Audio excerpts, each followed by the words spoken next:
राज्यामध्ये EVM बाबत चर्चा चालू असताना डिसेंबर 9ला हरियाणा हायकोर्टाने एक निर्णय दिला आणि त्याच्यामध्ये सांगितलं कागदपत्र उघड करा आणि उमेदवारांना द्या. कारण का पहिल्यांदा हरियाणामध्ये निदर्शनास आलं की पर्सेंटेज ऑफ वोटिंग वाढवलं जातं.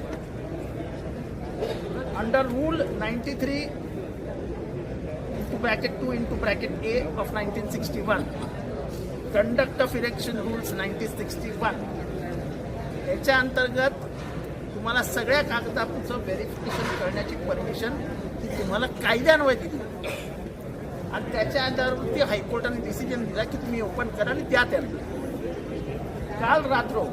काल संध्याकाळी गव्हर्नमेंट आणि इलेक्शन कमिशनने मिळून हा रूल बदलून टाकला.